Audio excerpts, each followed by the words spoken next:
This is gonna leave a mark. Ow. Hey everybody, welcome to the channel. My name's Corey. In case you guys are kind of confused, I did have to change the title of the channel. It was the Bible stuff, but we have now changed it to the Crusaders for Christ. So thank you for joining me. Today we're going to be talking about father's discipline. Yeah, this is going to hurt me more than it hurts you. Yeah, okay, let's check this out, see what we got. Let's go to Proverbs 22:6 to start this off. All right. Train a child in the way he should go, and when he is old, he will not turn from it. Proverbs 3 verses 11 and 12. My son, do not despise the Lord's discipline, and do not resent his rebuke, because the Lord disciplines those he loves. As a father, the son he delights in. All right, so we're talking about discipline. Yeah, going by that verse, the father disciplines the son he loves. And my father loved me quite a bit. He loved me a lot, if you know what I'm saying. Now, my brother, he probably didn't love my brother a lot, because it seems like I was the one getting all the whippings and my brother wasn't. So, to me, that looks like he didn't love my brother, because he really should have spanked him more than he did. Just saying. You know, my parents did believe in spanking. It's not that I'm bitter or anything. Okay, maybe a little bit. Maybe. Great. Now it's probably another video I'm going to have to do on bitterness. Yeah. Anyway, so as I was saying, my mom and dad, they did strongly believe in spanking us. But their methods were totally different. My mother, she was all over the place when she would spank us. I mean, from head to ankles was open game. You know, you didn't know where she was going to hit you next. My dad, on the other hand, he was like the Terminator. He had this robotic grip. He'd lock onto you, and he had this targeting system that he could nail the same spot every time. It didn't matter if you're jumping off the wall, everywhere. I mean, he would everywhere. He knew exactly how to hit you perfectly. That was just the totally different. You know, do you want one spot or do you want it everywhere? You know, it's kind of, you have to pick and choose there between mom and dad. You know, in Proverbs 13:24, it talks about sparing the rod. Father who spares the rod hates his son. Well, my father did not spare the rod or the belt. Remember those paddles with the little ball on it? Doing, doing, doing? No, it was more like smack, smack, break. Because you maybe get 2 whacks out of it before he'd break it. Yeah, so anything that was available, my dad would use to spank us. And then the paddle. The paddle. Oh, I remember the paddle. I think my dad had a moment of madness or weakness when he created it. I could see him working in his garage. The lights flickering through the windows. You don't know what's going on there. You can hear the sound of the saw. Sparks flying. I shall create a weapon of mass destruction. A weapon of pain, suffering. I will make it 2 feet long. I'll make it half an inch thick of special indestructible wood. I will carve a handle on it so I can get more momentum when I swing. I will put electrical tape around it so I can put some more stank on it when it makes contact. I shall call it the Bun Buster.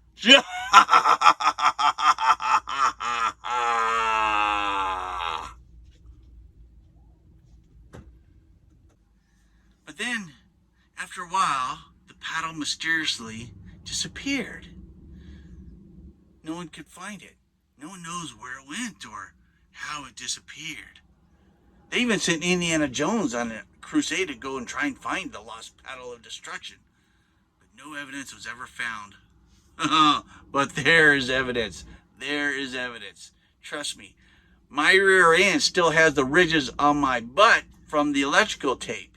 Yeah, my rear end looks like one of them barcodes from, you know, when you look at food and stuff. Yeah, Mr. Barcode here. Every time I go through Walmart and walk by a scanner, my rear end goes off. Beep, beep, beep. No, don't worry. It's just my rear end. Thank you very much. but my father's mind games wouldn't end there, because my room was right next to their room, and from my room you could see, just beginning to see into their room, and the door that is right there in the room that I walked into, had all the belts. His belts would always hang off of that, so every time they go in the room you can hear the belts and go, well, yeah. So the psychological warfare that he would use on us to scare us even more would be, you'd hear him jingle the belts and peek around the corner. Jingle, jingle, jingle. Maybe I use this belt. No, I can't use this belt because this belt is made in Taiwan. I can't use this cheap belt. Maybe I'll use this belt. No, I can't. This is the one I wear on Sunday. No, maybe this belt. No, too thin, too thin. What about this one? Oh, this one's made in the USA, and it's real leather, and it's thick. Yes, I can use this one. Yeah, those are the mind games. So we were being punished before we even got punished. So how crazy is that? And this is all documented, and there's film of all of this. It's just, unfortunately, the documents and stuff will not be released till 2099. But if my brother and I were raised today the same way my parents raised us back then, they'd reopen Alcatraz for my parents, because you can't even touch a child now, without them screaming, "Oh, child abuse, child abuse." In that case, you'd hear the cell gates open. What are you in for? I discipline my children. Sorry, Mr. Parman, you can have the top bunk. I mean, that's what's wrong with America these days, is kids weren't disciplined. They aren't disciplined. They're running around. They're all spoiled brats because they get everything. And if they do get disciplined, go to your room for an hour. They still take their cell phone with them, so they talk on their friend. OMG, my mom grounded me. Oh, but I will still be able to meet you at 7 o'clock at the movies. Okay. There's no discipline anymore. And that's what's sad. That's why you got all these idiots running around, breaking things, destroying things, killing people, because they didn't have any discipline. And God needs to come down and smack some people. I wish Walt was here, because he could do because God looks over the edge of heaven. He looks down, he gets so angry, he just makes God just want to just puke everywhere, because he's so mad of what everything's going on in the world. Everyone needs a good belt on their rear end. Let's go to Hebrews. We're going to go to Hebrews 7. Endure hardship as discipline. God is treating you as sons. For what son is not disciplined by his father? If you are not disciplined, and everyone undergoes discipline, then you are illegitimate children and not true sons. Moreover, we have all had human fathers who disciplined us, and we respected them for it. How much more should we submit to the Father of our spirits and live? Our fathers disciplined us for a little while as they thought best, but God disciplines us for our good, that we may share in his holiness. No discipline seems pleasant at the time, but painful. Later on, however, it produces a harvest of righteousness and peace for those who have been trained by it. So as you can see, God disciplines us because he loves us. There's no hate, no contempt there. Our God is a just, a righteous God, and a God of love. But a lot of times that's all people care about is God's love. Well, God loves me. He accepts me for who I am. Yada, yada, yada. Yes, he does. He loves you, accepts you for who you are. Except when you start going down the wrong path, when you start sinning, he's going to discipline you, and you should be thankful for that, because he's doing it because he loves you. My parents spanked me a lot, mainly because of my brother, but they loved me, and I knew, I hate to say this on an actual video, but when they spanked me, every time I did know I was wrong, and I knew exactly what I did wrong. Sometimes I felt maybe I didn't deserve the punishment, but still, I knew they were doing it because they love me. A couple ways that I believe that God sometimes punishes us. If you look in Judges 13, you have the story of Samson. Samson is a prime example of so many different things. I mean, I can make 5 or 6 different videos just on different aspects we learned from Samson. But Samson had a great gift that God had given him. He gave him this strength, but he gave him some requirements. Hey, don't do this, don't eat this, don't do this. And Samson could do so much, and he would do. You hear all the stories. You just read through the judges there, and I mean, putting foxes on, tied them all up and set them out on fire, and he Philistine, all the people that he attacked, the enemies of God. But then he would get involved with a prostitute. He got involved with Delilah, evil Delilah. But that's a whole different video that we'll talk about some other time. But what happened? He didn't do what he was supposed to, and God took away his strength. Because Samson was arrogant. He was telling everybody his secrets, told evil Delilah, and God took it away. And what happened? He got it back at the end, but unfortunately it cost him his life. So I believe sometimes God takes things away from us because we're not able to handle it. Sometimes we might get it back, whether it's a relationship, whether it's a job.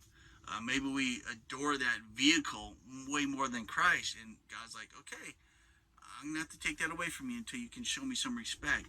There's just, those are my opinion, how God can take things away from us sometimes because we're not giving Christ the attention that he deserves and he wants from us. And we're just spitting all over the blessings that he has given us. Another way that I think Christ can punish us sometimes is just to let us do our own thing. I mean, there in Romans 1, you look through the chapter several times, it talks about how God gave them, I forget the exact term, gave them over, which is a term that basically means you've already been convicted, you're getting turned over to the authorities for the punishment, and he just lets them go.